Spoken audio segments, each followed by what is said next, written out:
Hey everyone, hope you're doing great. Welcome back to my channel. In today's video, we'll dive into what if Deku was manipulated into becoming a dark hero. Smash that subscribe button, and be sure to peek at the description below. Let's begin. The wind on the rooftop was a liar. It whispered of flight, of freedom, of soaring above the mundane grid of the city below. It tugged at the lapels of Izuku Midoriya's scorched black uniform and dried the hot, silent tears on his cheeks with a touch that felt almost gentle. But it was a lie. For someone like him, there was no flight. There was only the long, dizzying drop.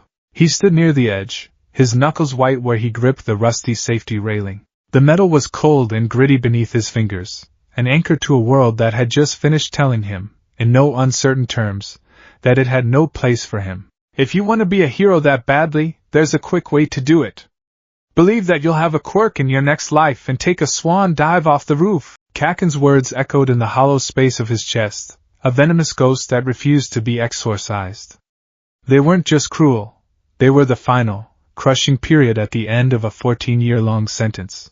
A sentence that had begun in a doctor's office with a single X-ray and 2 joints in his pinky toe.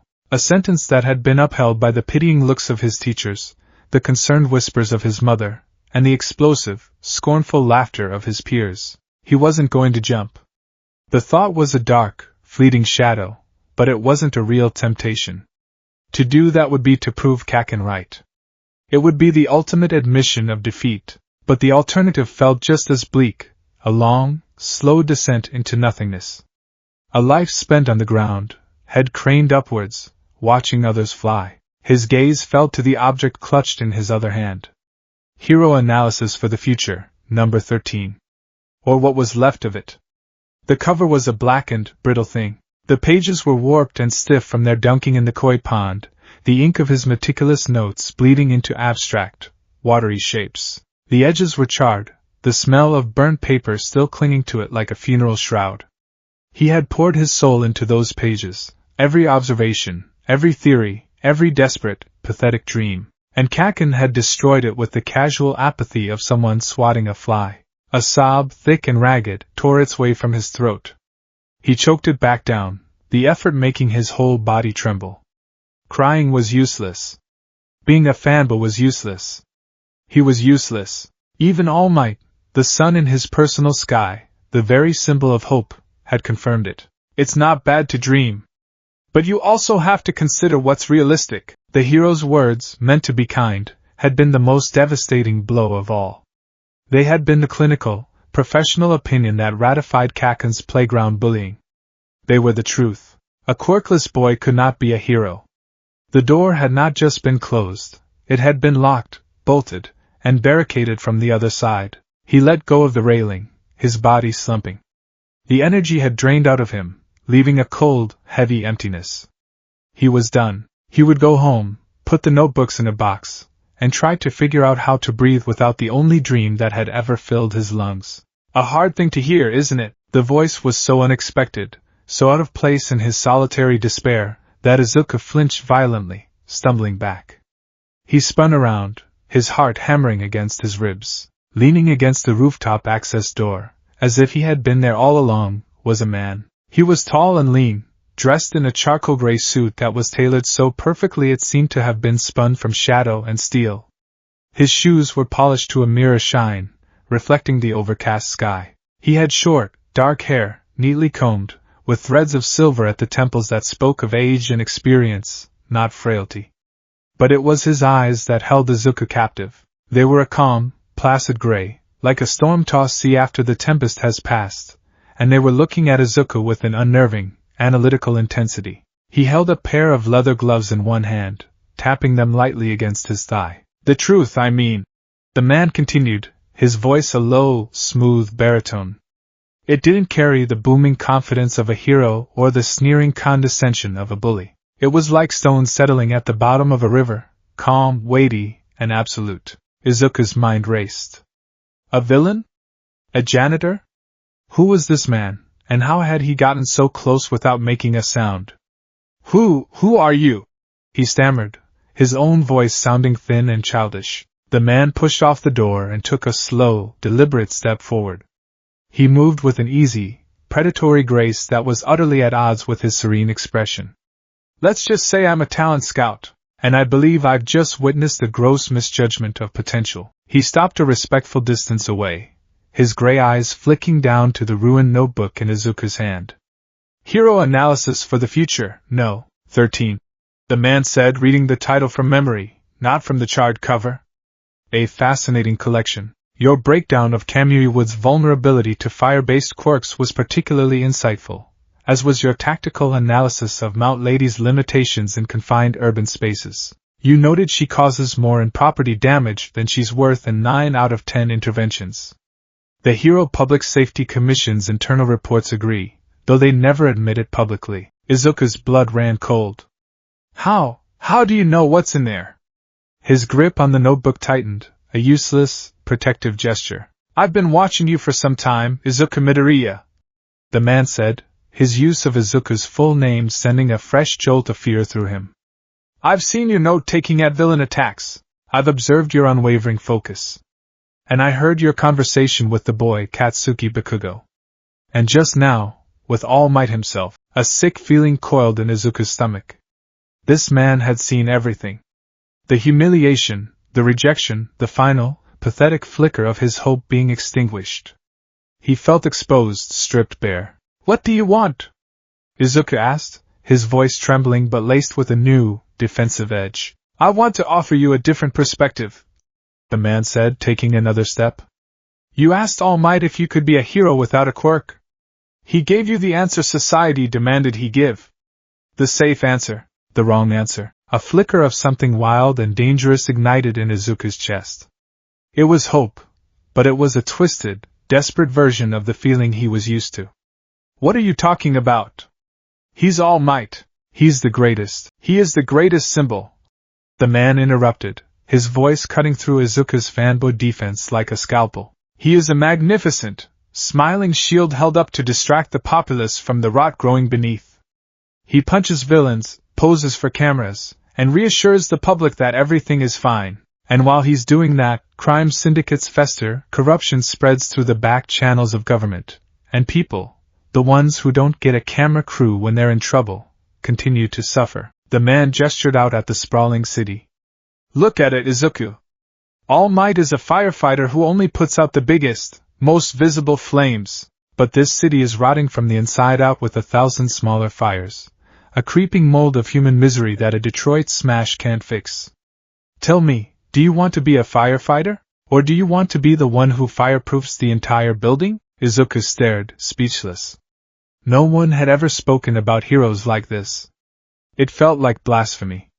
It felt true. He thought of the countless low-level villains he'd catalogued, the ones who were just symptoms of a larger disease, poverty, societal neglect, quirk discrimination. Heroes didn't fix that. They just cleaned up the mess. You have the heart of a hero, Izuku Midoriya, the man said, his voice softening, becoming almost hypnotic.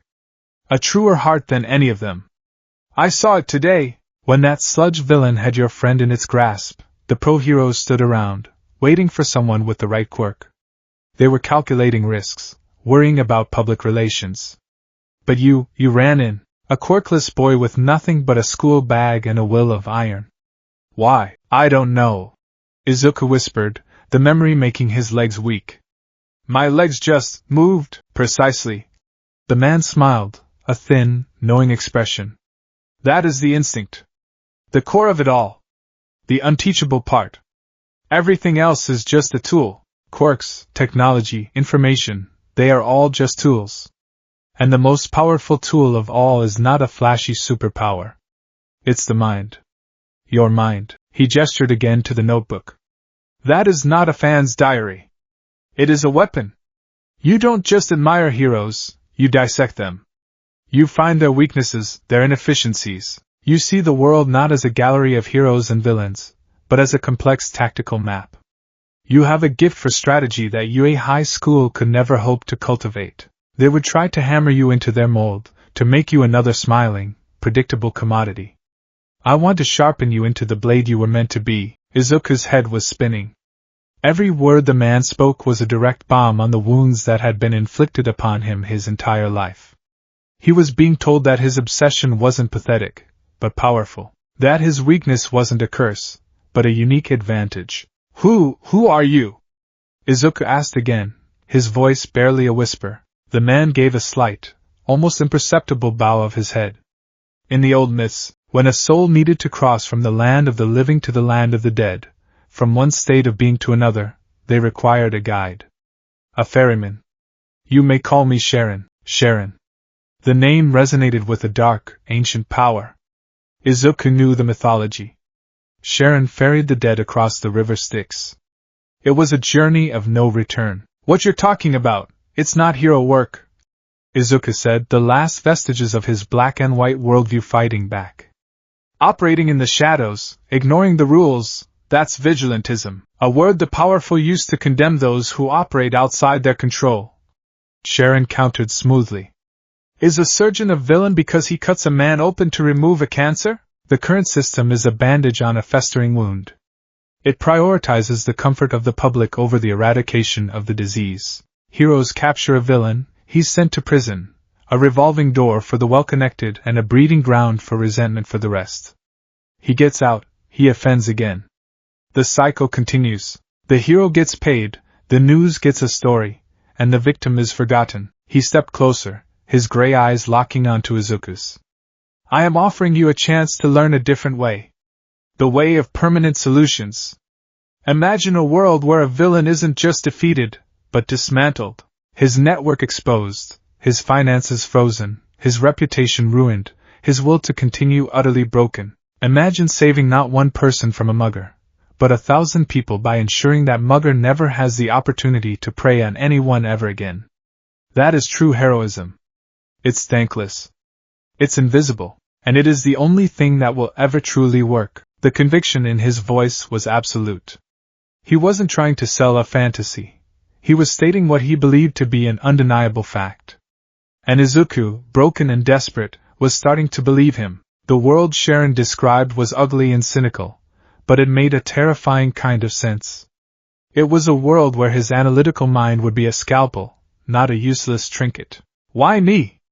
Izuku asked, the question fragile. I'm nobody. I'm quirkless. You are a blank slate, Sharon corrected. You are not burdened by the arrogance of a powerful quirk. You have had to rely on your senses, your intellect, your observation. While others were learning to punch, you were learning to think. They dismiss you because you don't have a flashy parlor trick. Because of that, you are the perfect raw material. I can teach you how to move unseen, how to gather information, how to leverage fear and influence. I can give you the resources, the training, the tools to turn your brilliant analyses into reality. Sharon reached into his suit jacket and produced a small, sleek object. It was a burner phone, a simple, black, featureless rectangle. He held it out to Izuku. This is your choice, Izuku Midoriya. Not a test. Not a trick. A choice. His voice dropped lower, becoming a resonant, persuasive whisper that seemed to worm its way directly into the core of Izuku's battered soul. Go home. Mourn your dream. Accept the world as it is and find your small, quiet place in it. Live a safe, unremarkable life, always wondering what could have been. The world will keep turning, the rot will keep spreading. Or, he placed the phone into Izuku's trembling, empty hand. The plastic was cool and anonymous. Or you can call the only number saved in this phone. And I will teach you how to become the hero this city truly needs, not the one it thinks it wants. I will teach you how to save people in ways all might could never even conceive of. Izuku stared at the phone.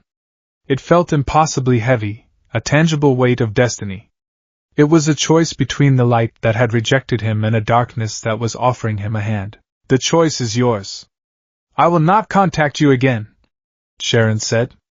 He gave another small, formal nod, then turned and walked back to the rooftop door. He opened it and disappeared inside without a backward glance, the heavy door clicking shut behind him with a sound of utter finality. Izuku was alone again, but the rooftop no longer felt empty. It was charged with the ghost of Karen's presence, his words hanging in the air like ozone after a lightning strike. The wind was no longer a liar. It was a cold, indifferent force, and the choice it presented was stark.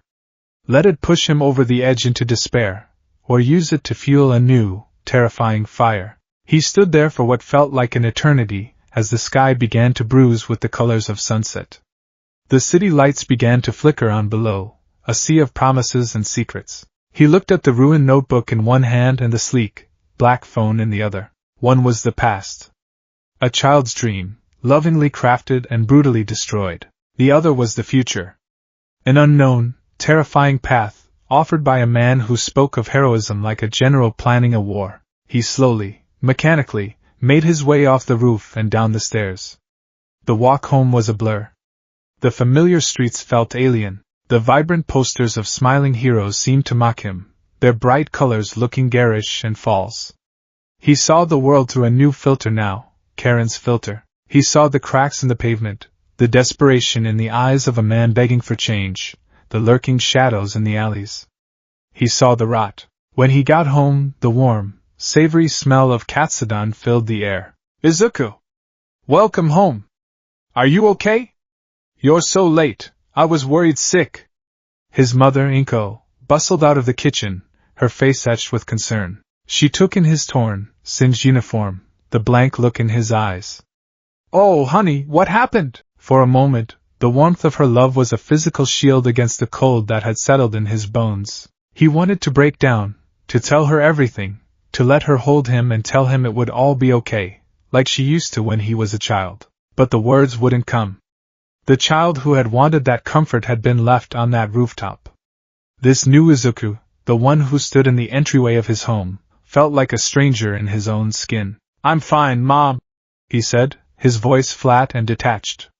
Just a long day. He couldn't meet her eyes.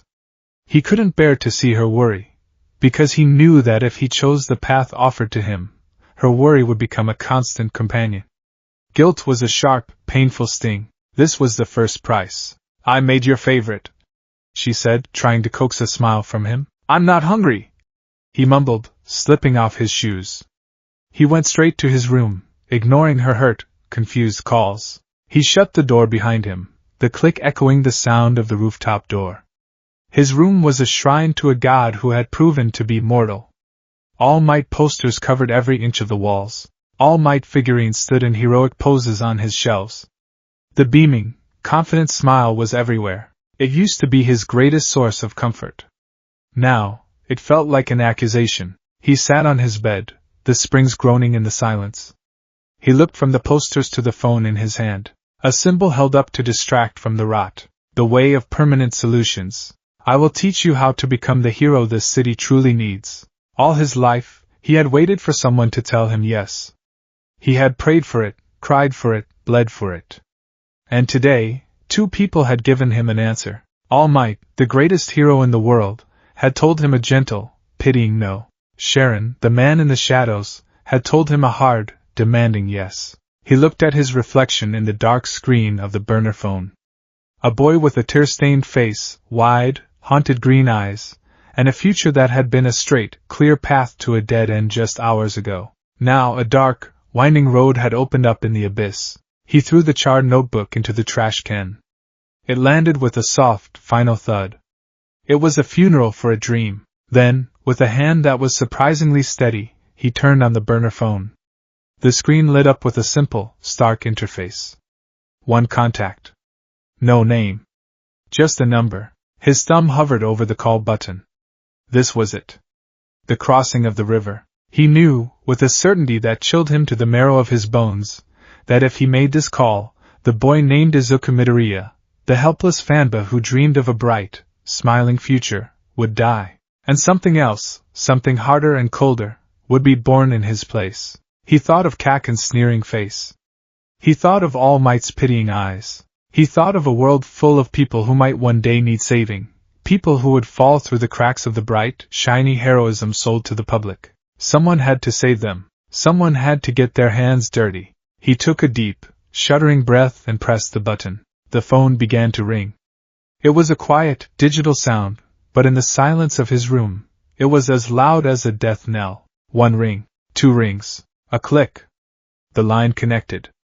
There was no greeting, just a calm, expectant silence on the other end. Izuku swallowed, his throat dry.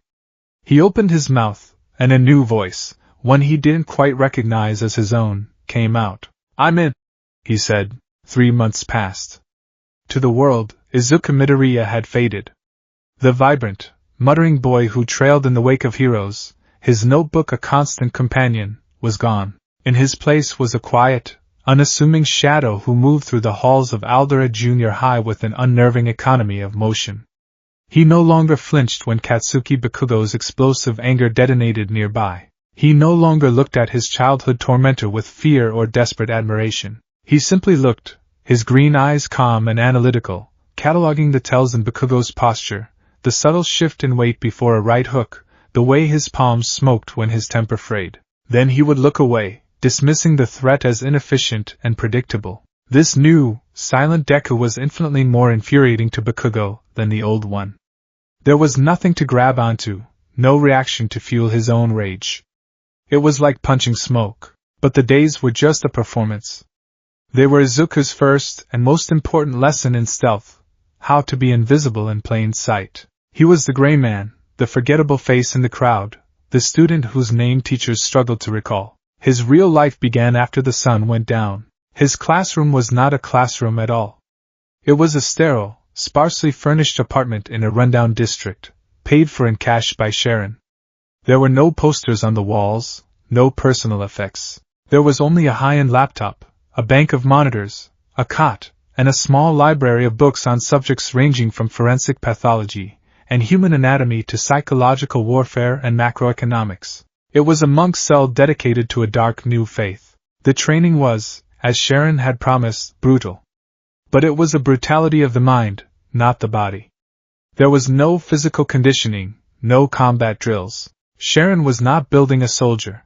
He was forging a scalpel. Some nights, Izuku was tasked with watching hours of uncensored footage obtained from hacked police servers and corporate security networks.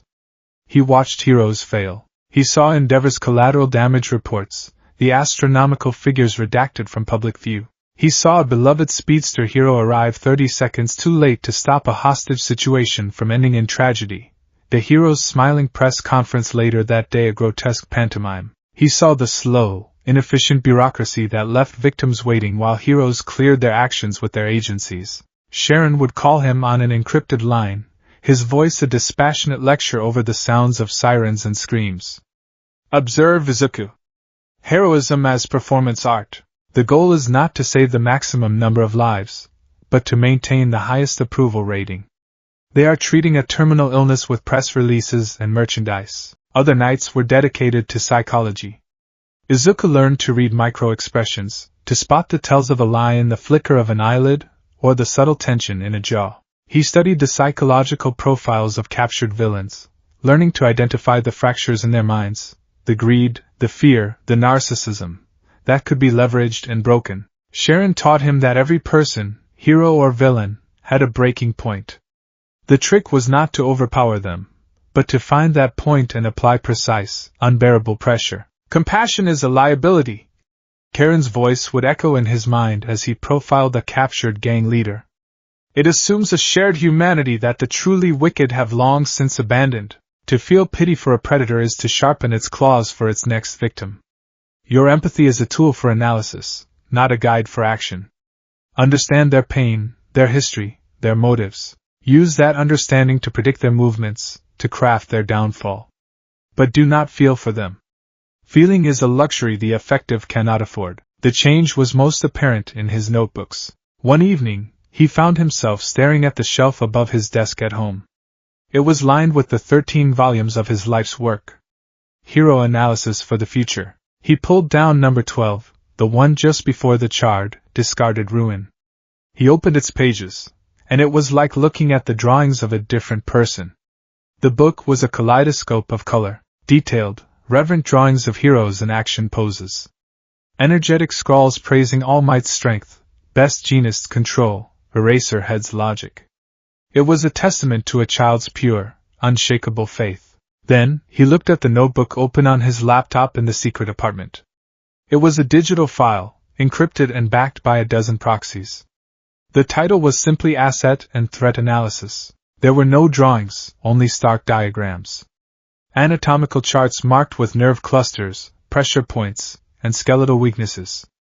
Flowcharts detailing the command structures of criminal organizations. Psychological profiles that listed fears, vices, and known associates as exploitable vulnerabilities. He had a file on Katsuki Bakugo. Subject: Katsuki Bakugo. Codename: Ground Zero. Quirk: Explosion. Nitroglycerin-like sweat. High yield, close to mid-range offensive capability. Psychological profile: severe superiority complex masking deep-seated insecurity. Requires constant validation through victory. Prone to emotional, predictable attack patterns when angered. Core motivation is to surpass All Might, making him susceptible to praise from perceived authority figures and highly resistant to any perceived slight. Weaknesses: over-reliance on overwhelming force. Poor performance in protracted engagements due to sweat accumulation limits. Minimal capacity for stealth or strategic withdrawal. Emotional volatility is his greatest liability. Can be goaded into tactical errors with ease. Reading it made a sick, cold feeling churn in his stomach. This was his friend. His Kaken. And he had flayed him open and pinned him to a board like a specimen. This was Karen's work. This was the unmaking of Izuku Midoriya. He felt a pang of profound loss, a mourning for the boy who could see heroes instead of just assets and threats. Then, he methodically added a new note about Bakugo's recently developed AP shot technique, analyzing its energy consumption and tactical limitations. The feeling of loss was a distraction. He pushed it down. After 2 months of theory, Sharon decided it was time for a practical exam. Your target is a man named Kenji Tanaka, Karen's voice said over the encrypted line. He goes by K-Fist on the street. A low-level enforcer and distributor for a minor drug syndicate. He is arrogant, sloppy, and beneath the notice of any pro-hero. He is the perfect lesson. What's the lesson? Izuku asked, his fingers already flying across the keyboard, pulling up police records, social media accounts, and known associates. The lesson is that a punch is the crudest of all tools. You will not engage him physically. You will not confront him. You will not be seen by him. You will dismantle his life. You will take everything from him without him ever knowing your name. You have 1 week. Begin. For 7 days, Izuku lived and breathed Kenji Tanaka.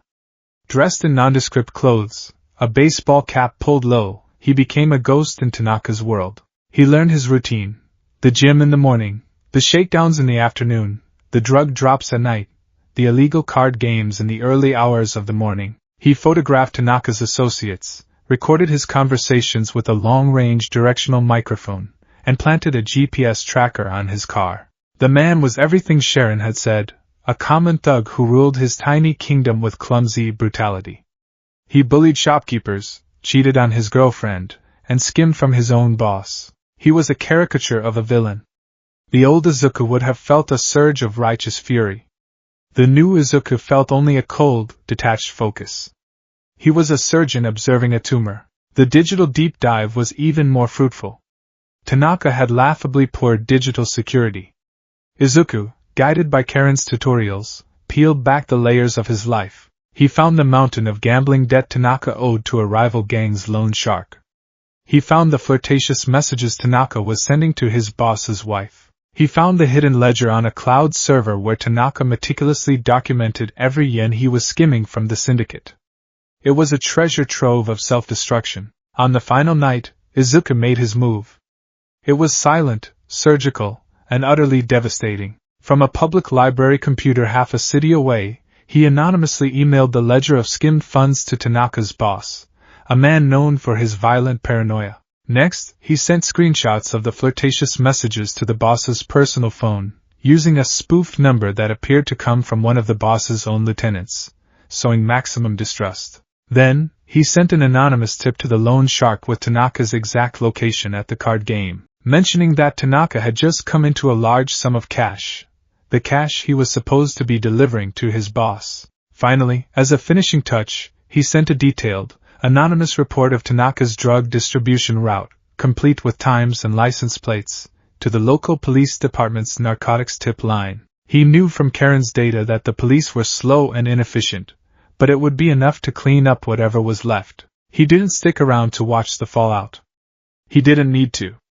He had laid a series of dominoes, and he knew they would fall. The debrief with Sharon was clinical. "The subject's syndicate has imploded," Sharon stated, not a hint of pride in his voice.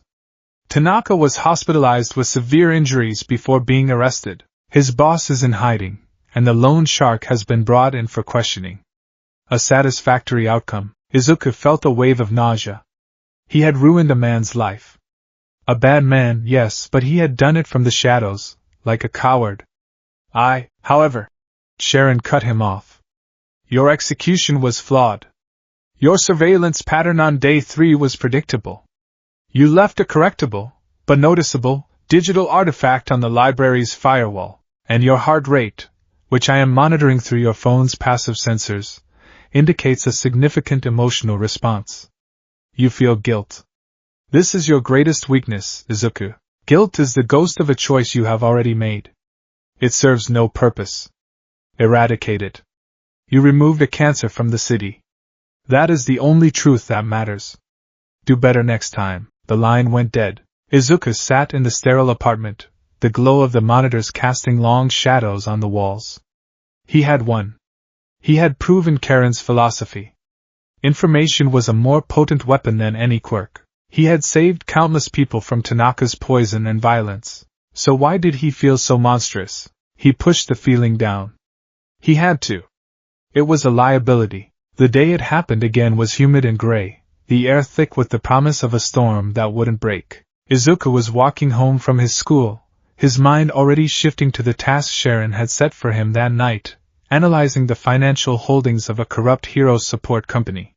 He was so engrossed in his thoughts that he almost missed it, the distant sound of an explosion, followed by a chorus of screams. The sound was a Pavlovian bell. For a split second, the old Izuku surfaced, a frantic energy surging through him, the urge to run towards the danger, to see, to analyze, to help. Then Karen's voice, a cold whisper in his memory, took over. "Do not engage. Observe. Report. The actions of so-called heroes in the field are our most valuable source of data on their weaknesses." His pace slowed.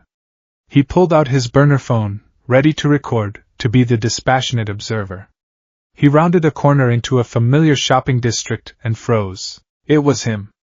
The sludge villain. Izuku's blood ran cold. The news reports had said the villain had been apprehended and taken to a high-security facility. Clearly, the reports had been overly optimistic. The villain was larger now, more viscous, its form churning with rage.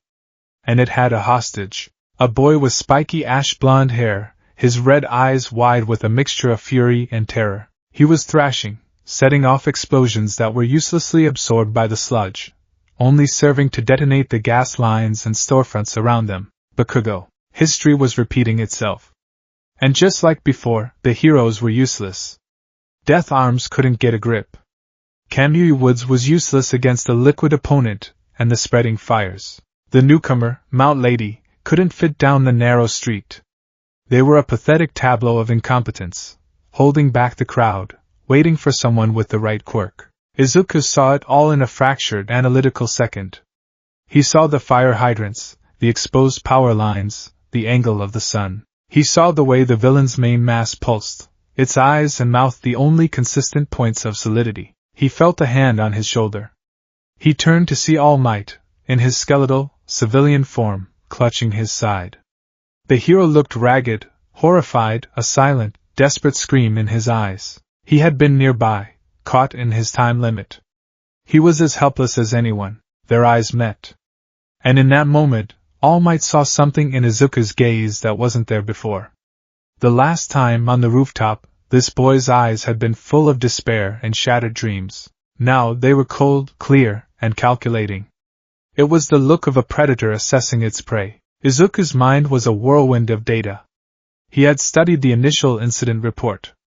Sludge composition, semi-sentient, aqueous-based colloidal suspension, vulnerable to desiccation, rapid temperature change, and systemic neurological shock. The heroes were trying to solve the problem with brute force. They were fools. He gave All Might a look that was not a plea for help, but a silent command, "Stay out of my way." Before the hero could react, Izuku was moving. He didn't run and screaming. He moved with a low, fluid grace he hadn't possessed 3 months ago. He slipped through the police cordon like a ghost, his path a calculated line that used the panicked crowd and billowing smoke as cover. No one even saw him go. His backpack was still on, but it wasn't filled with textbooks.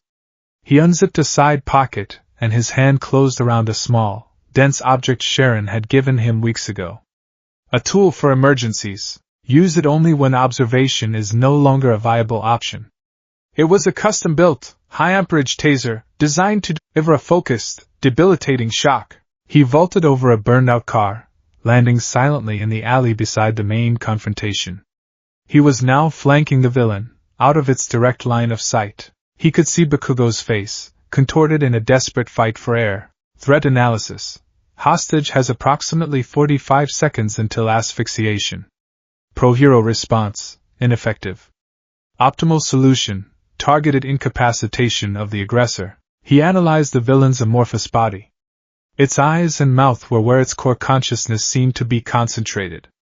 The neural network, such as it was, would be densest there. From his anatomical studies, he knew that the trigeminal nerve in humans was a massive bundle that, when overstimulated, could cause a full-body shutdown. A creature like this must have an equivalent. He braced himself, his feet planted wide. He raised the taser. His target was a point just to the side of the villain's left eye, a spot no bigger than a coin. The old Izuku would have hesitated. He would have been terrified. The new Izuku was terrifyingly calm. His heart was a steady, powerful drum. This was not a rescue. This was a problem to be solved. He pulled the trigger.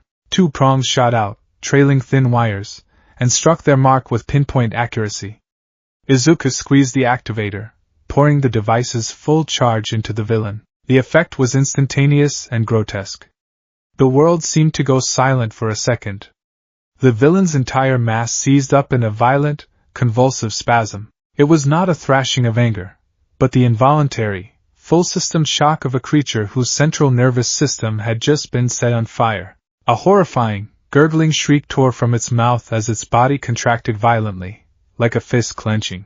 The contraction forcibly ejected Bakugo, who flew through the air and landed in a heap, gasping, choking, and covered in filth. Izuku didn't watch him. He held the trigger down for another 3 seconds, watching the villain's form flicker and destabilize, before releasing it. The sludge villain collapsed, its body now little more than a twitching, inert puddle. Problem solved. He calmly reeled in the wires, pocketed the taser, and turned to check on Bakugo. He didn't run to him, asking if he was okay. He strode over and performed a quick, clinical assessment. Pupils are responsive. Airway is clear. No immediate signs of internal injury.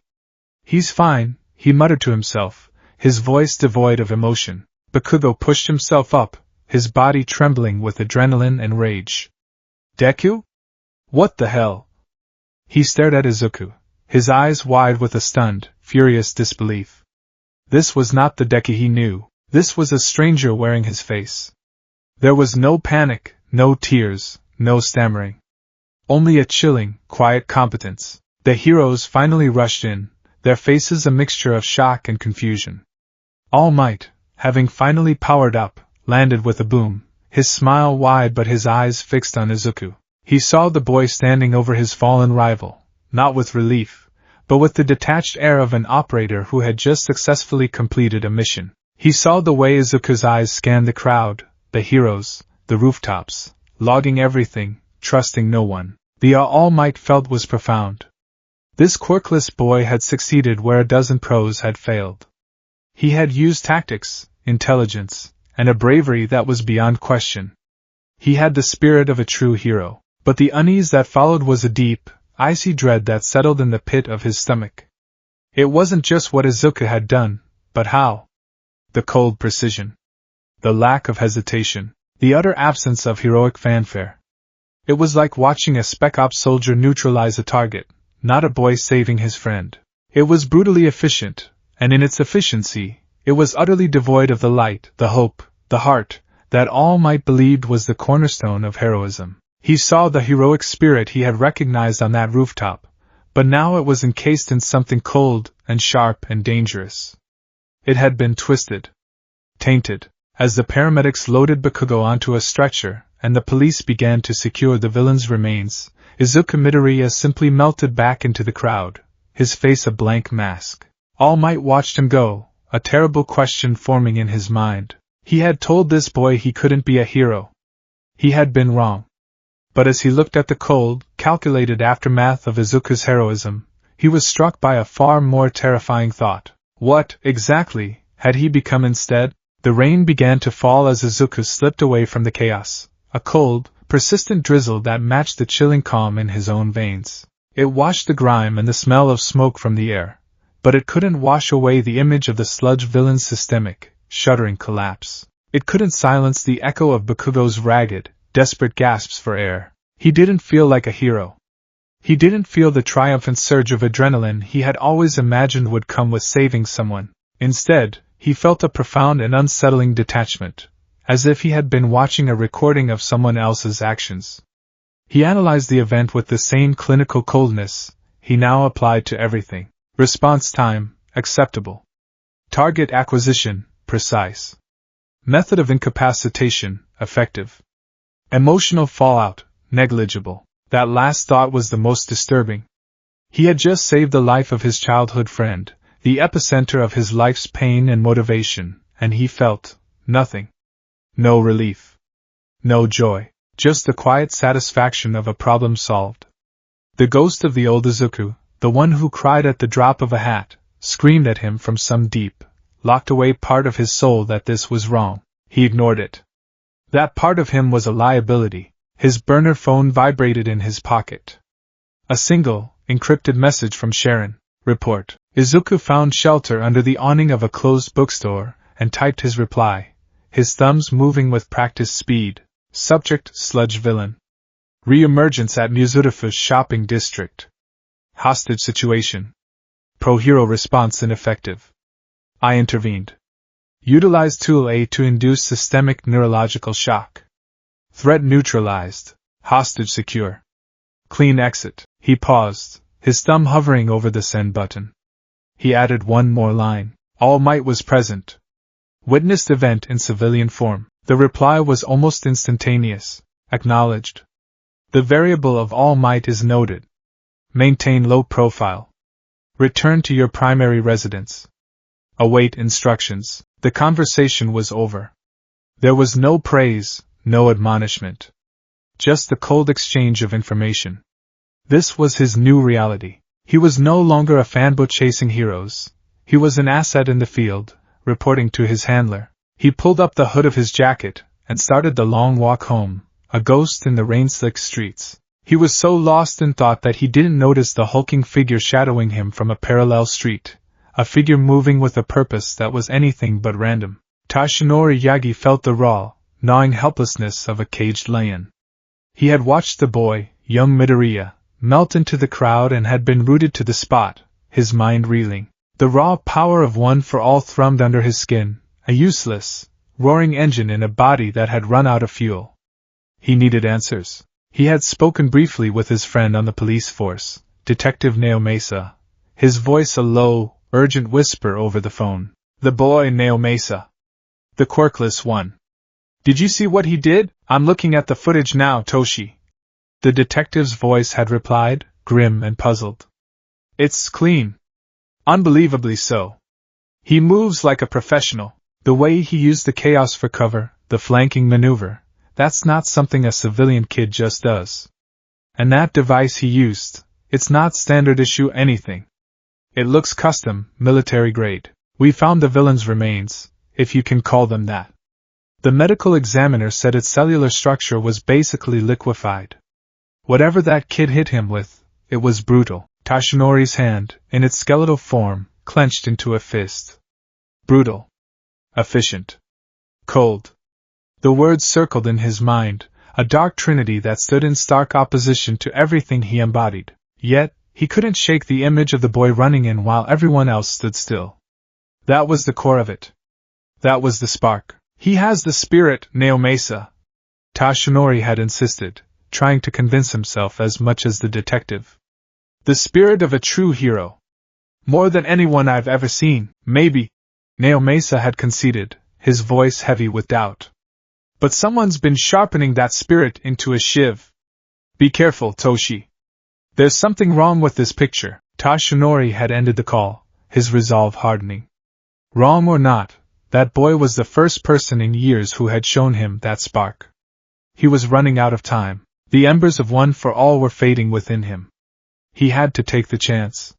He had to believe he could guide that spirit, that he could temper that cold efficiency with the warmth and light of true heroism. He had to save the boy from whatever darkness had found him first. He followed Izuku for several blocks, waiting for the right moment.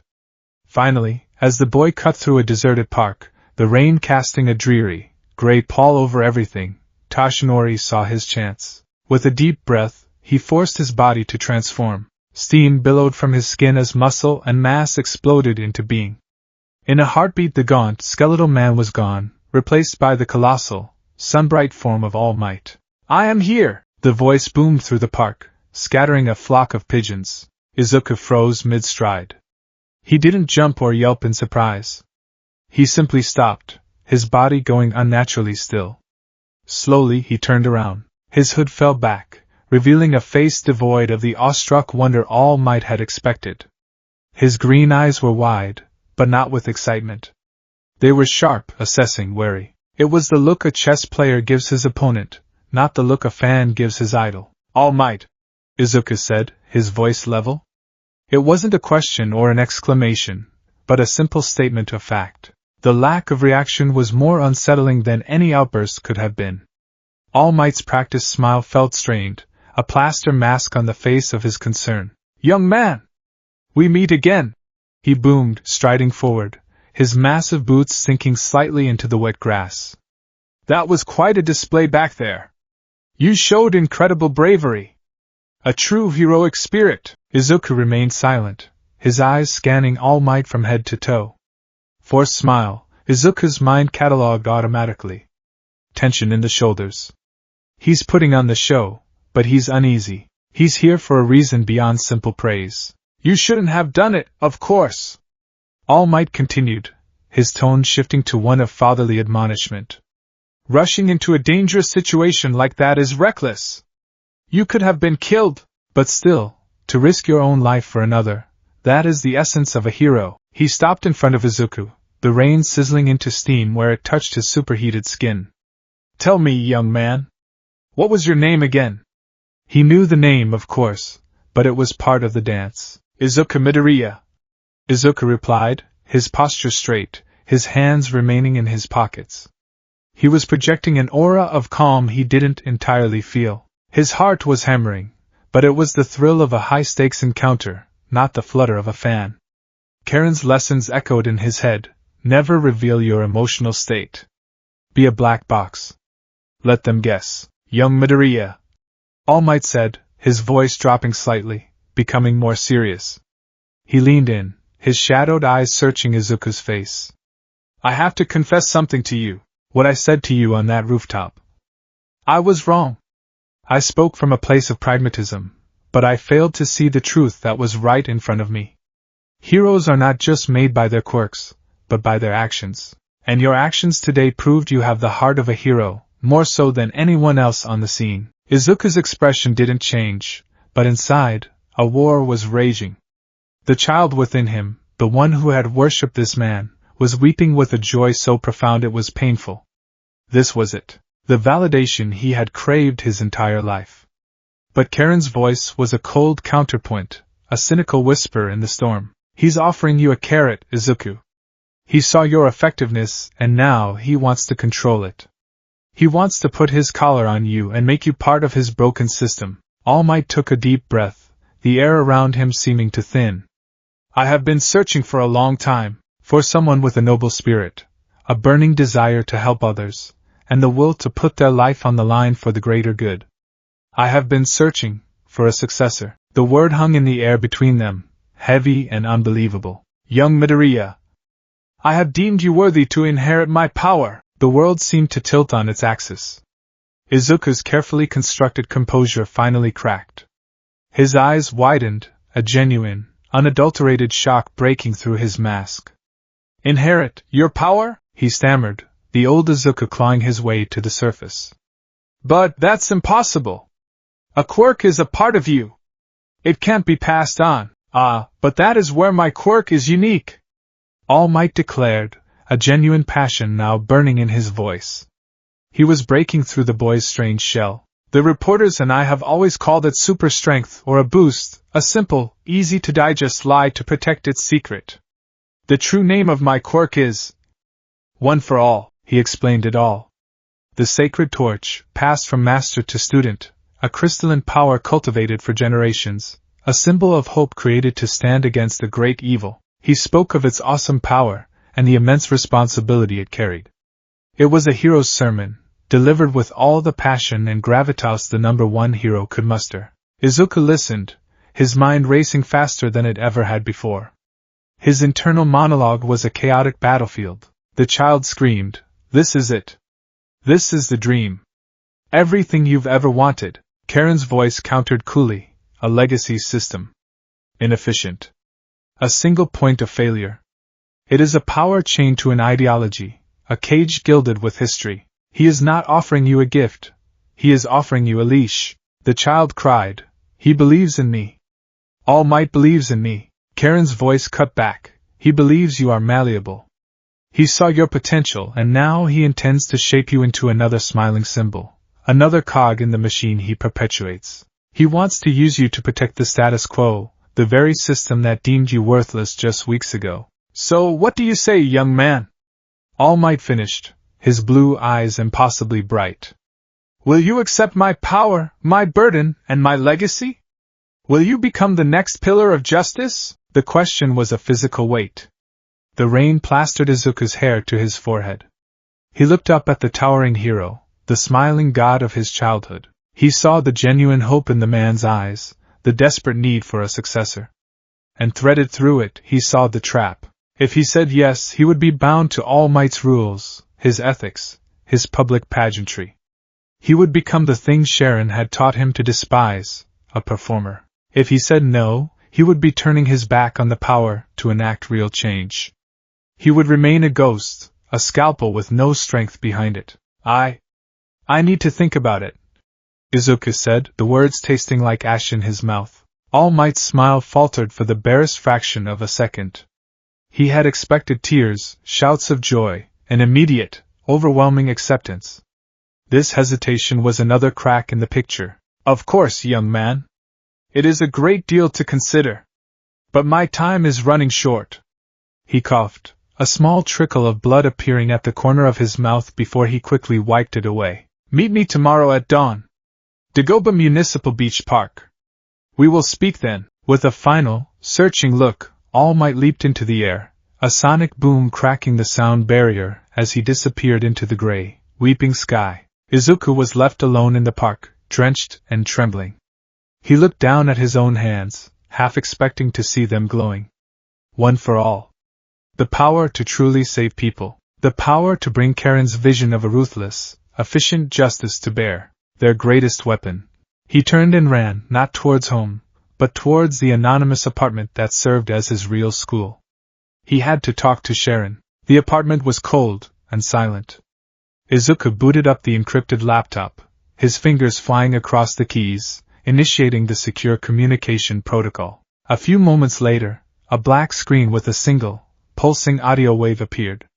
Sharon was on the line. "You were followed," the disembodied voice stated. It wasn't an accusation, just a fact. "I know. It was All Might," Izuku said, his voice breathless from the run. "He found me." "Report." Izuku relayed the entire conversation, word for word. He described the offer, the explanation of One for All, the story of the sacred torch. As he spoke, he felt a flicker of the old excitement, the sheer, unbelievable wonder of it all. "It's real," Izuku finished, his voice a whisper. "The power to be a hero. He wants to give it to me." There was a long silence on the other end of the line. For a moment, Izuku wondered if Sharon had disconnected. Then the calm, baritone voice returned, as placid as a frozen lake. "It is a tempting offer. A poisoned chalice, but tempting nonetheless." "Poisoned?" Izuku asked, the last vestiges of his fanboy excitement dying under the cold weight of Karen's cynicism. Think, Izuku, Sharon chided gently. Do not let the brightness of the symbol blind you to the reality of the transaction. He is not giving you this power without conditions. You would become his student, his successor. You would be shackled to his morality, his public image, his rules of engagement. You would be taught to smile for the cameras, to prioritize property damage over tactical advantage, to deliver non-lethal, ineffective justice that allows the cycle of crime to continue unabated. He is offering you the strongest cage ever built. Everything Sharon said resonated with the lessons he had been drilling into Izuku for months. It was the truth, or at least, a version of it that was now Izuku's default lens for viewing the world. The hope that had flared in his chest guttered and died, replaced by a cold, strategic calculus. So I should refuse, Izuku said, the words feeling heavy and wrong. No, Sharon replied, and Izuku could almost hear the thin ghost of a smile in his voice. You will do the opposite. You will accept it with gratitude. Izuku was stunned. But you just said it's a cage. A Trojan horse is also a gift, Izuku. One that carries soldiers inside. All Might believes your spirit is pure. He believes he can mold you. We will let him believe this. We will let him train your body. Let him pour his power into you until you are a vessel of unimaginable strength. He will teach you how to throw a punch. I will continue to teach you where to aim it for maximum, permanent effect. The strategy was brilliant. It was deceptive. It was utterly ruthless. It was Karen's philosophy in its purest form. He will give you his power, Sharon continued, his voice a hypnotic, persuasive murmur. And you will take it. You will learn everything he has to teach about its application. You will wear his smile, play his game, become his prized pupil. You will be the perfect hero in training. And all the while, you will be our agent on the inside. You will see the corruption, the incompetence, the political maneuvering of the hero world from a position of privilege. And when the time is right, you will wield the symbol of peace's own power to tear down the fraudulent peace he has built. Their greatest weapon, their most sacred legacy, will become the very tool of their undoing. It will be ours. Izuku's breath hitched. The sheer audacity of the plan was staggering. To take the sacred torch and use it not to illuminate, but to burn down the old world and cauterize its wounds. It was a perversion of All Might's dream, a dark and twisted reflection. And it was the most effective path forward. He trusts me, Izuku whispered, the guilt of the betrayal a sharp, cold needle in his gut. His trust is a vulnerability, Sharon stated simply. Like all the others, you will learn to exploit it. The emotional attachments he will try to form are a weakness. View them as such. Your training with him is a means to an end. Your loyalty is to the mission, Izuku. The mission to enact true, lasting justice. Can you do it? Izuku looked at his reflection in the dark monitor. He saw a boy with wide, haunted eyes, standing at a crossroads that would define not just his future, but the future of the entire hero's society. The guilt was there, a sickening knot in his stomach. But beneath it, a new feeling was hardening, resolve. He had been given a choice between being a good man and being an effective one. He had already chosen his path. Yes, Izuku said, his voice steady and cold. I can. Good, Sharon said. Go to him. Accept your new legacy. The unmaking of their world begins tomorrow at dawn. The line went dead. The sun was a pale, red gash on the horizon when Izuku arrived at Dagoba Beach. The place was a monument to societal neglect, mountains of trash and rusted appliances piled high against the seawall, the waves lapping weakly at the filth. It was a perfect metaphor for the world Sharon described, a beautiful facade hiding a mountain of rot. All Might was already there, in his skeletal form, looking small and frail against the heaps of garbage. He turned as Izuku approached, a hopeful, anxious look in his sunken eyes. Young Midoriya. You came, you told me to. Izuku replied, his tone neutral. Tashinori's smile was small and genuine. I did. So, have you considered my offer? Izuku looked out at the ocean, then back at the man who was the world's greatest hero. He had rehearsed this. He had to play the part. He needed to be the boy All Might wanted him to be. He bowed his head, letting his shoulders tremble slightly. He dredged up every ounce of the old, emotional Izuku he could find and forced a tear to well in his eye. I don't know why you chose me, he began, his voice thick with practiced emotion. I'm quirkless. I'm a nobody. But all my life, all I've ever wanted to do was help people. I want to be a hero like you, one who saves everyone with a smile. If you think I'm worthy, if you're really offering me that chance, then I accept. I'll do it. I'll work harder than anyone to live up to it. It was a masterful performance. He was quoting his own childhood dreams back at the man who had first crushed them. The relief that washed over Toshinori's face was so profound it was painful to watch. He let out a shaky breath and his whole body seemed to relax. He placed a bony hand on Izuku's shoulder. I knew it, he said, his voice filled with warmth. I knew that spirit was in you. Excellent! Your answer fills me with hope. Then came the moment.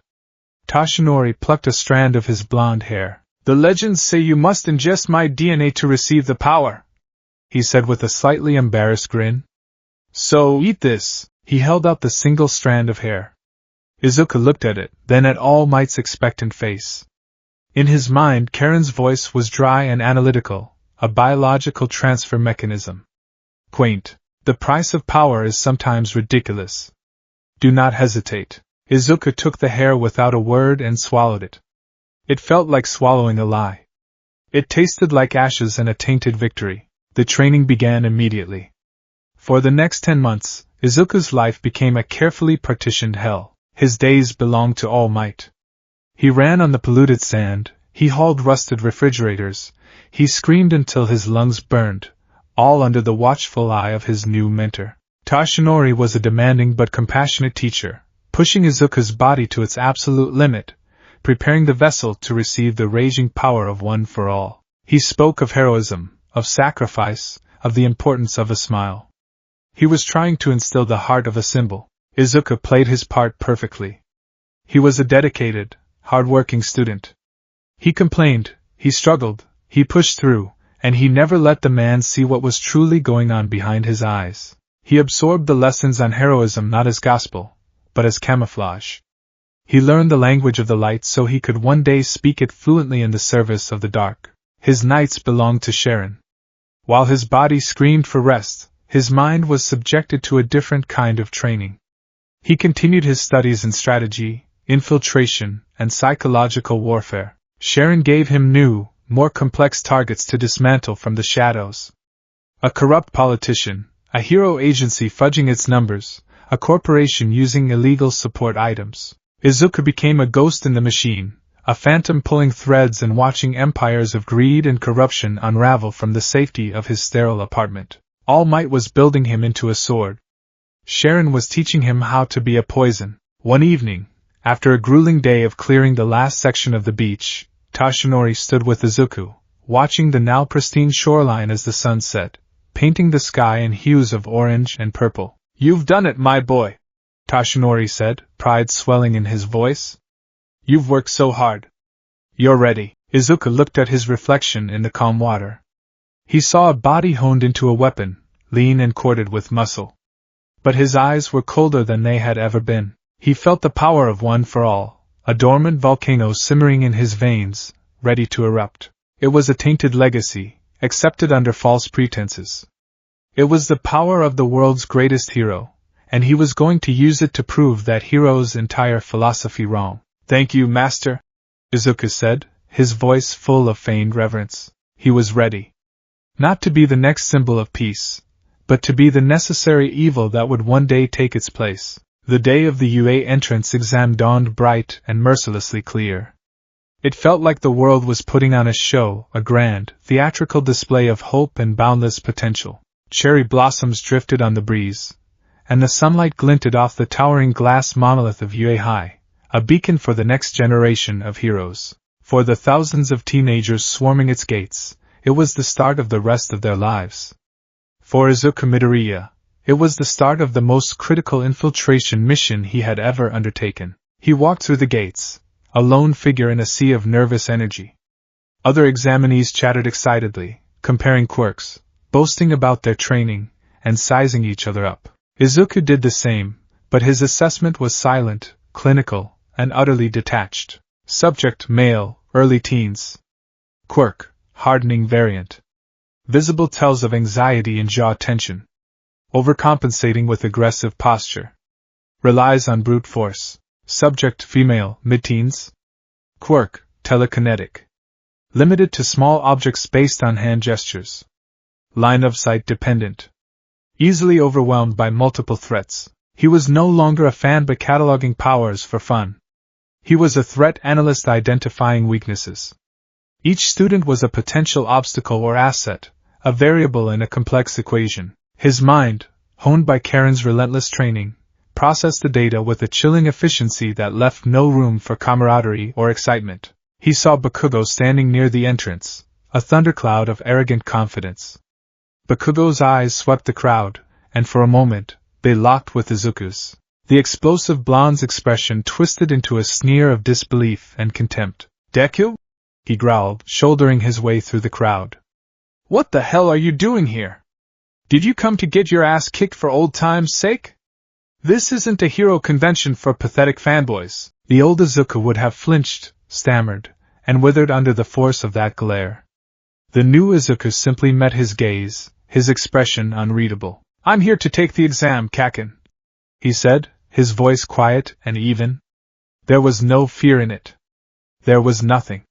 It was the verbal equivalent of a gray wall. Bakugo was taken aback. He was primed for a reaction: fear, anger, a desperate plea, and the total lack of one threw him off balance. It was like trying to start a fire by screaming at a stone. You're really going through with this? You're quirkless. They'll laugh you out of the building, we'll see," Izuku said, then broke eye contact and walked away, leaving Bakugo standing there, sputtering in a cloud of confused rage. The dismissal was a more potent insult than any comeback could have been. Inside the auditorium, present mixed boisterous presentation washed over Izuku. While others were energized by the hero's enthusiasm, Izuku was deconstructing the exam itself. Robotic opponents. Multiple point values. A hidden objective, likely related to rescue or altruism, to test heroic spirit. The point system is a red herring. The true evaluation is based on problem solving, situational awareness, and potential. Destroying robots is easy. The challenge is to do so with maximum efficiency and minimal wasted energy. When the blue-haired boy with engines in his legs, Tenya Ida, Izuku's mind supplied from pre-exam research, stood up to question the handout, Izuku filed away the information. Subject: Ida Tenya, high-minded, rigid adherence to rules. Quirk: provides high-speed mobility. Prone to tunnel vision. Can be manipulated by appealing to his sense of order and procedure. The practical exam was a blur of calculated violence. When the massive gates to the mock city opened, the other students hesitated for a second. Izuku did not. He shot forward like a bullet, one for all coursing through his limbs, a barely leashed storm of power. But he did not use it as All Might had taught him, not in a grand, world-shaking smash. That was inefficient. That was flashy. That was a waste of a precious resource, and risked shattering his own bones. Instead, he channeled a minuscule, precise fraction, 1%, into his legs for speed, and another 1 to 2% into his fingers and the soles of his feet for targeted strikes. He moved through the city like a wraith. He didn't just punch the robots, he dismantled them. He saw a one-pointer charging and, instead of a haymaker, he used a flick of his index finger, empowered by a whisper of one for all, to sever the hydraulic line in its knee joint. The robot collapsed, its leg folding at an unnatural angle, and it toppled into a two-pointer, taking them both out of the fight. He saw a three-pointer with rocket launchers and didn't try to tank the blast. He used the walls of the alleyways for cover, ricocheting off them to change his trajectory unpredictably. He leaped onto its back and jammed his fingers into the seam where its head met its torso, a tiny surge of power frying its primary processor. The robot went limp, its rockets firing harmlessly into the sky. He was a surgeon, not a brawler. Every move was a study in physics and anatomy, even robotic anatomy. He targeted actuators, power couplings, and optical sensors. He was a green blurring ghost, leaving a trail of twitching, disabled machines in his wake. The other examinees would see a robot fall, but they wouldn't see the cause until he was already gone, striking at his next target. His point count was skyrocketing, but no one was aware of just how dominant he was. He was fighting a quiet, ruthlessly efficient war. Then the ground began to shake. The zero-pointer emerged, a skyscraper of a machine that dwarfed the surrounding buildings. Its presence was designed to inspire terror, to make the examinees run. And they did. Everyone turned and fled from the manufactured apocalypse. Izuku was about to do the same. His mission was to pass the exam, not to engage in pointless theatrics. The zero-pointer offered no points. It was a risk with no reward. A tactical withdrawal was the logical choice. But then he heard it. A cry for help. Ow! I'm stuck! He turned. The nice, round-faced girl he had briefly met at the entrance, Achiko Uraraka, gravity quirk, potential for battlefield control, currently underdeveloped, was trapped under a slab of concrete, directly in the path of the colossal robot. For the first time since the exam began, Izuku felt a flicker of something other than cold logic. It was the instinct Sharon had identified on that first day, the one that had made him run toward the sludge villain. The unteachable part. His internal calculus shifted. New variable, imminent casualty. Objective change, neutralized threat to civilian. Point value, irrelevant. Mission priority, preservation of life. The other examinees would see a damsel in distress. Izuku saw a physics problem. The robot was too big to fight head-on. A full power smash might work, but his untrained body would be destroyed in the process, rendering him useless. Inefficient. There had to be another way. His eyes, enhanced by a sliver of One for All, scanned the zero-pointer with inhuman speed. He saw the massive hydraulic pistons that drove its legs. He saw the reinforced armor plating. He saw the cluster of power conduits running up its spine. And he saw a single, critical structural weakness, an exposed maintenance panel near its ankle, housing the primary motor for the leg's balancing gyroscopes. He had one shot. He channeled a much larger percentage of One for All into his legs, a risky 8%, and launched himself into the air. He wasn't aiming for the robot's head in a blaze of glory. He was aiming for the ground right in front of it. He landed with a controlled impact, the pavement cracking beneath his feet. Without hesitating, he crouched low and slammed his open palm against the concrete. This time, he didn't hold back. He unleashed a focused, 15% Delaware smash directly into the street. The result wasn't a massive, hero-pleasing explosion. It was a localized earthquake. The shockwave traveled through the asphalt, buckling the ground directly under the zero-pointer's right foot. The robot, already in motion, lost its footing for a critical half-second. Its immense weight shifted, its internal stabilizers screaming as they tried to compensate. That was the opening. As the machine staggered, Izuku launched himself again, this time at the ankle. He channeled a tiny, needle-fine point of power, a mere 3%, into his index finger. As he flew past the exposed maintenance panel, he flicked his finger with the force of a cannon shell. The metal panel crumpled inward, and his fingertips struck the gyroscopic motor within.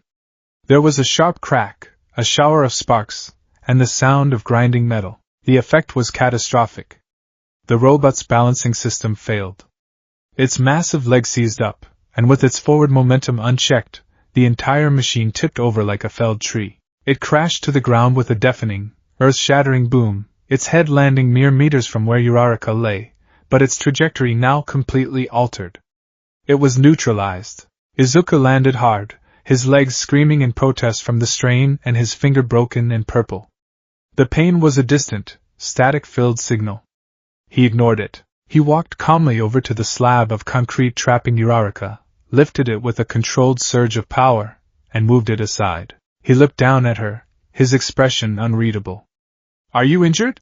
he asked, his voice flat. Uraraka stared up at him, her eyes wide with awe and a little bit of fear. I don't think so. You saved me." "Good," Izuku said. He didn't smile. He didn't offer a hand. He simply turned and walked away as the buzzer sounded, signaling the end of the exam. The mission was complete. The first day of class at UA was a surreal experience. Izuku walked into Class 1A and was met with a room buzzing with the electric energy of the nation's best and brightest. He felt like a spy in the House of Heroes. He found his seat and immediately began his work. He didn't engage in small talk. He observed. He listened. He analyzed. Mina Ishido. Acid quirk. High mobility. Playful demeanor likely masks a keen social intelligence. Eijiro Kurishima. Hardening quirk. Similar to the boy at the gate. Focus on direct confrontation. Values manliness, suggesting a strong moral code that could be a point of leverage. Shoto Todoroki. Half ice, half fire. Immense power. Severe psychological trauma related to his father, Endeavor. Emotionally withdrawn. The most powerful and the most volatile variable in the room, his quiet intensity was a magnet for attention. Ida marched up to his desk, chopping his arm with mechanical precision. Good morning! I am Tenya Ida from Somei Private Academy. I must apologize for my behavior at the entrance exam briefing. You correctly identified the true nature of the test, while I was blinded by the literal interpretation of the rules. You are clearly the superior student. Izuku looked up from his silent analysis. It was a logical deduction based on the available data, he said, his voice flat. He offered no further conversation. Ida, momentarily stumped by the non-committal response, eventually retreated to his own desk. Then came Uraraka, her expression bright and bubbly. Hey! You're the plain-looking boy who saved me! Midoriya, right? Wow, I can't believe we're in the same class. That was so amazing what you did. That punch was incredible. She was referring to his ground punch, misinterpreting the controlled shockwave for a direct attack on the robot. It was a common mistake, assuming a flashy result meant a flashy method. It wasn't a punch. Izuku corrected her calmly. I destabilized its footing by creating a localized seismic event and then disabled its primary gyroscopic motor. It was the most efficient solution. Uraraka blinked, her cheerful smile faltering. Oh. Right. Efficiency. Cool. She slowly backed away, a confused look on her face. He was being honest, not rude, but his honesty was so devoid of social grace that it came across as cold and alienating. He was already building his reputation, the quiet, unnervingly analytical ghost in the corner. It was perfect camouflage. Then, their homeroom teacher, Shota Aizawa, arrived in his yellow sleeping bag. The surprise quirk assessment test began, and it was here that the new Izuku truly revealed himself. He excelled in every test, but not in the way anyone expected. In the 50-meter dash, he didn't use an explosive burst. He used tiny, repeated 1% leg flicks, propelling himself forward in a smooth, silent rush that was more unnerving than Ida's engine-powered sprint. In the grip strength test, he didn't try to break the machine. He applied just enough force to max out the sensor before releasing, conserving his energy. It was the ball throw that became the defining moment. Midoriya. You're up, Aizawa said, his voice laced with boredom and scrutiny. He had seen this kid's exam results. First place in the practical, with a record-breaking villain points score and the highest rescue points score ever awarded. Yet his file said he was quirkless until a few months ago. It didn't add up. Aizawa was watching him closer than anyone. Izuku stepped into the circle. He took the ball. He could feel the eyes of his classmates on him, especially Bakugo, whose face was a mask of simmering fury. Bakugo had seen the results. He had seen the name, Izuku Midoriya, ranked above his own. It was an impossibility, an insult to the very fabric of his world. Izuku knew what was expected. A huge, all-might-style throw. A demonstration of overwhelming power. He could do it. He could shatter his finger and send the ball into orbit. But that wasn't efficient. It was a pointless display that would result in a self-inflicted injury. He took a deep breath, focusing the power of one for all into the tip of his index finger, just as he had practiced 1,000 times. He drew his arm back. He could feel Aizawa's quirk-detecting gaze on him, feel the teacher's hair begin to float. He's expecting a full power release. He's going to erase it to teach me a lesson about control. Predictable. Izuku didn't alter his wind-up. He let Aizawa see what he wanted to see. Then, at the very last millisecond of his throw, he did something unexpected. He didn't release the power, he reabsorbed it, letting it dissipate back into his core. He threw the ball with his own natural, unenhanced strength. It landed with a pathetic thud about 40 meters away. The class was silent. Bakugo's jaw dropped. Aizawa's hair fell back around his face, his eyes wide behind his goggles. He had been ready to erase the quirk, but the boy hadn't used it. He had baited him. "I was just erasing your quirk," Aizawa said, his voice now carrying a sharp, dangerous edge. "It's clear you can't control your power. Were you planning to incapacitate yourself again, just like in the exam?" Izuku turned to face him, his expression placid. "No, sensei. I was planning for you to erase my quirk. I deduced from your fighting style and support gear that you are the underground hero Eraserhead. Your strategy is to negate an opponent's primary weapon and exploit the resulting confusion. I anticipated you would do the same to me as a pedagogical tool. By not using my quirk, I avoided your trap and demonstrated an understanding of tactical counterintelligence. Is that not also a heroic quality?" The silence in the field was absolute. Every student stared, dumbfounded. Izuku hadn't just disobeyed a teacher's expectations, he had dissected them, predicted them, and countered them in a stunning display of cold, analytical logic. He had treated his own teacher like an opponent in a wargame. Aizawa's tired, bored expression was gone, replaced by one of intense, unnerving focus. This kid wasn't just a reckless powerhouse. He was something else entirely. Something sharp and calculating. And Aizawa thought with a sudden chill, something dangerous. "Throw it again," Aizawa said, his voice low. "And this time, don't disappoint me." Izuku nodded. He stepped back into the circle. This time, he knew Aizawa wouldn't interfere. He had made his point. Now, he would provide the required data.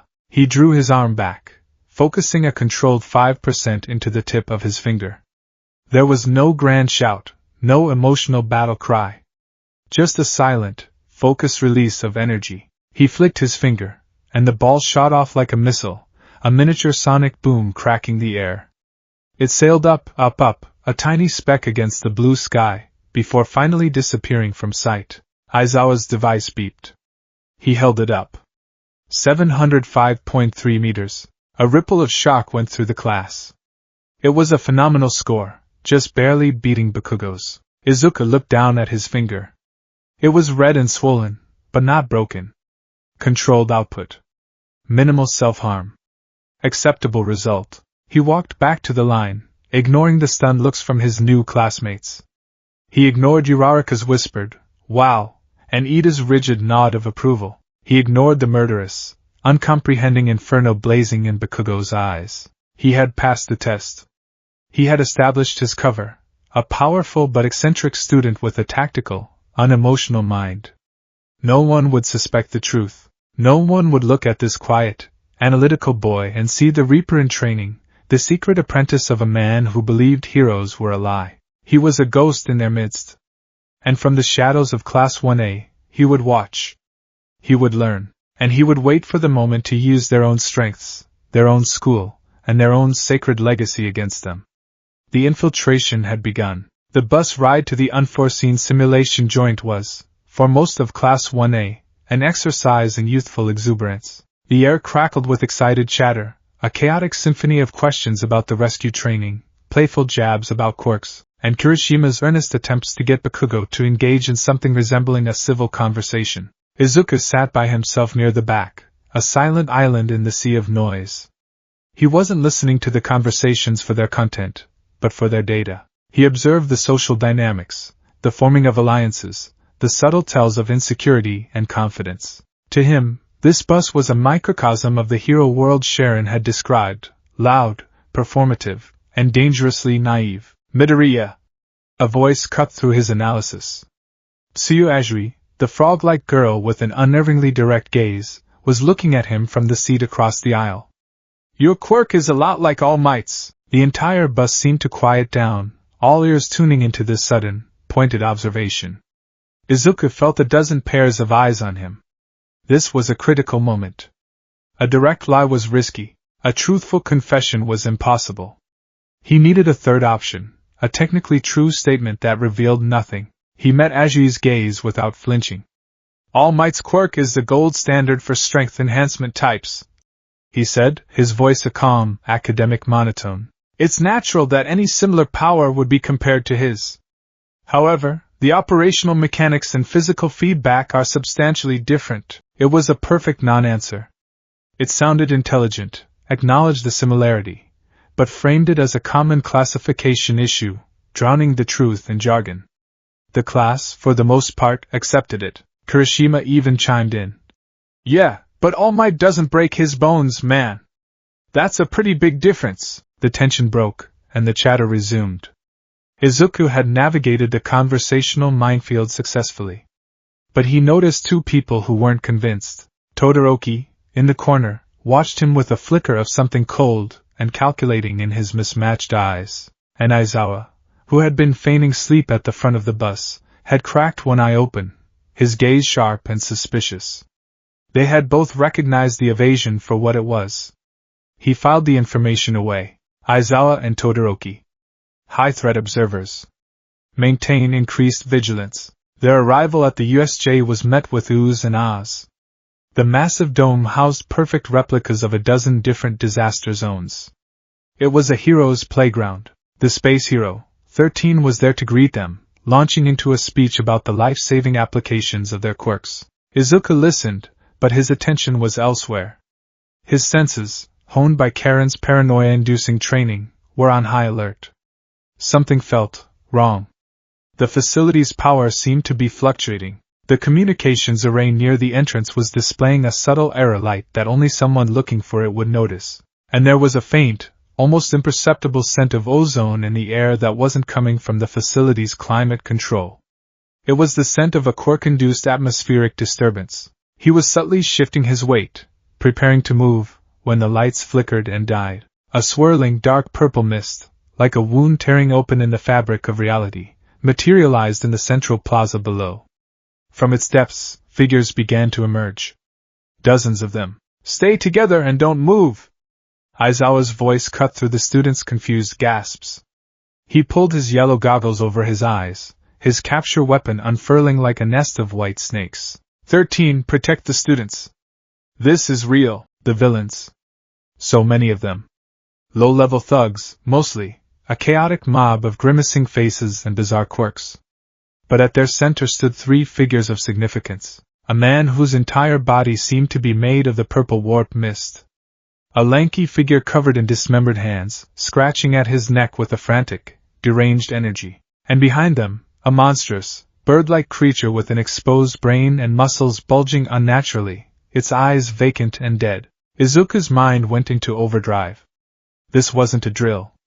This was a full-scale assault. While his classmates were frozen in a mixture of terror and disbelief, his brain was a whirlwind of cold, hard calculus. Hostile force, estimate 70 individuals. Command structure, Handman appears to be the leader, Mistman the transport. The large creature is their heavy hitter, their trump card. Objective, unknown, but their focus on the central plaza suggests they expected All Might to be here. His absence is a critical tactical advantage for us, but a complication for them. His classmates were reacting exactly as Sharon had predicted heroes in training would. They were clumping together, a single, vulnerable target.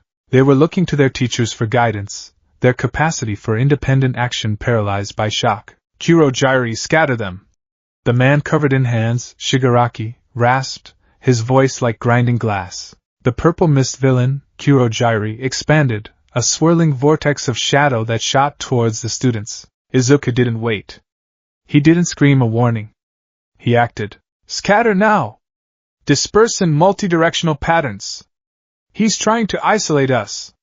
His voice was not a panicked shout, but a sharp, clear command that cut through the fear-induced paralysis of his classmates. He grabbed the two people nearest to him, Ajui and Mineta, and shoved them hard to the left. Shipwreck zone! Water is your advantage, use it! He himself leaped backwards, using a 2% one-for-all flick of his toes to propel himself away from the main group just as the purple mist enveloped them. He landed in a crouch behind the entrance stairs, breaking line of sight. He had avoided the primary attack. From his new position, he watched as Kurogiri successfully scattered most of the class across the facility. He saw Aizawa leap into the fray below, a whirlwind of motion, erasing quirks and binding villains with his capture weapon. He was a magnificent fighter, a testament to the power of quirkless combat. But Izuku saw the grim math of the situation. Aizawa is a specialist in one-on-one or small group engagements. He's fighting a war of attrition against overwhelming numbers. He cannot win. He can only buy time. Estimated combat effectiveness before exhaustion, 4 minutes 30 seconds. The priority was clear. He couldn't engage the main threats directly. He had to trust his classmates to handle their localized skirmishes. His mission, as the most tactically aware asset on the field, was to achieve the primary objective, get help. Ida and the few students who hadn't been warped were huddled with 13 near the entrance. 13 was trying to hold off Kurogiri, but the villain's warp gate body was a perfect counter to their black hole quirk. Izuku emerged from his cover. "Ida!" he called out, his voice sharp and focused. "Your quirk is the only one capable of breaching the facility to get help. The doors are blocked. You need to create a distraction." Ida looked at him, his face a mask of determined fear. "And what will you be doing, Midoriya?" "I am the distraction," Izuku said. Before anyone could argue, he moved. He channeled a low percentage of one for all into his legs and shot towards the central plaza, not directly at the main villains, but towards the periphery, where the largest concentration of low-level thugs were engaging Aizawa. His classmates who remained at the entrance watched in stunned silence. They expected a heroic charge, a battle cry. Instead, they saw something far more unsettling. Izuku moved through the villains like a predator. He didn't stop to trade blows. He didn't announce his presence. He flowed between them, a green and black phantom, and every villain he passed was left incapacitated on the ground. His methods were brutal and ruthlessly efficient. He didn't use punches. Punches were for brawlers. He used precise, targeted strikes. A knife-hand chop, hardened with 1% OFA, to the vagus nerve on a lizard man's neck, causing him to collapse, unconscious. A fingertip flick to the knee joint of a villain with multiple arms, shattering the patella with a sickening crunch. He swept the leg of another thug and, as the man fell, brought his heel down on the man's collarbone, breaking it with a sharp crack. He wasn't fighting them. He was disabling them. He was a surgeon removing threats from the equation, and his scalpel was one for all. He moved with a cold, terrifying grace, his face a blank mask of concentration. There was no anger, no heroic fire. Just the dispassionate focus of an exterminator. He was ensuring they would not be getting back up, not for the rest of this fight, and perhaps not for a long, long time. From the corner of his eye, he saw his opening. His systematic takedown of the cannon fodder had drawn the attention of the leader, Shigaraki. The man-child's red eyes narrowed, and he began to scratch his neck furiously, intrigued and annoyed by this new variable. "Who's the little side character?" Shigaraki rasped. "He's fast. Nomu, kill him!" The monstrous bird creature, the Nomu, which had been standing idle, suddenly blurred into motion. It was impossibly fast, crossing 50 meters in the blink of an eye. Izuku's internal threat assessment screamed. This was the heavy hitter. He couldn't fight it. He had never intended to. The goal was to draw its attention. He pushed off the ground, using 5% OFA to launch himself sideways just as the Noma's fist obliterated the spot where he had been standing, the shockwave alone kicking up a cloud of dust and debris. He landed and immediately changed direction, running not away, but parallel to the main conflict.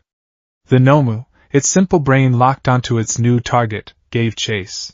This was the distraction. "Now, IDA!"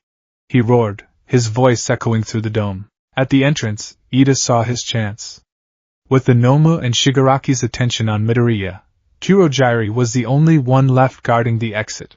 With a heroic cry, the other students, Sato, Siro, Shoji, launched a coordinated attack on the Miss Villain, forcing him to defend himself.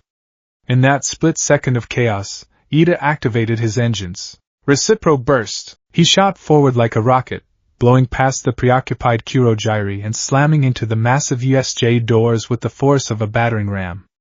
The doors buckled, groaned, and burst open. Ida was through, a blue and white streak disappearing into the distance to get help. Mission accomplished. But Izuku's own situation had just become exponentially more dangerous. He was now being hunted by the Nomu. He was fast, but the monster was faster. It was gaining on him.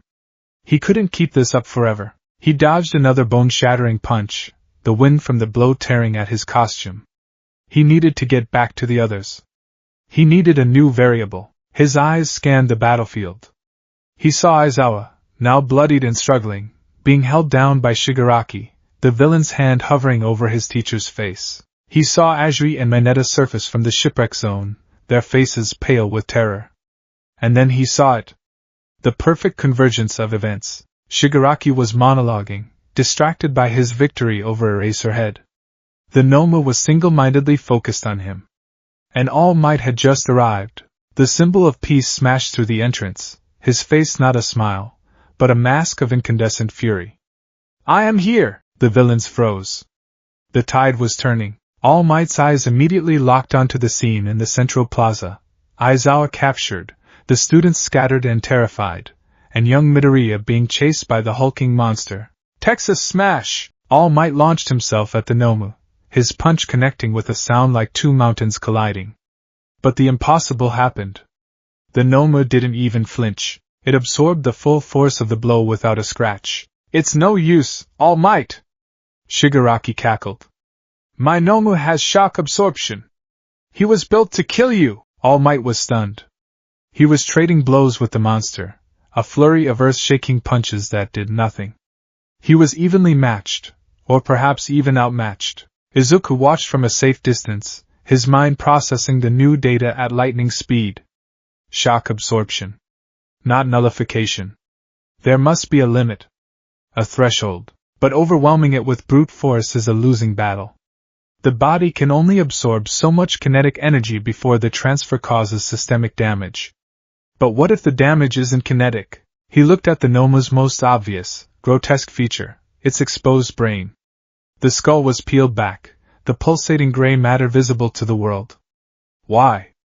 Was it a design flaw? A side effect of its creation? Or was it an intentional feature, a heat sink for the massive energy it was absorbing? That was it. The brain was the key. He saw Bakugo and Kirishima launch a reckless attack on Kurojiri. He saw Todoroki arrive, encasing the Nomu's right side in a massive glacier of ice. He saw All Might use the opening to free himself. The heroes were rallying. But they were still fighting blindly. They were trying to break an unbreakable shield. Izuku knew he had to intervene. But he couldn't just shout the answer. No one would listen to a panicking student in the middle of a battle for their lives, and revealing the depth of his analytical ability would raise too many questions. He had to guide them. He had to feed the information to the person most likely to use it effectively. He scrambled over to where All Might was catching his breath, his smile strained and bloody. "All Might!"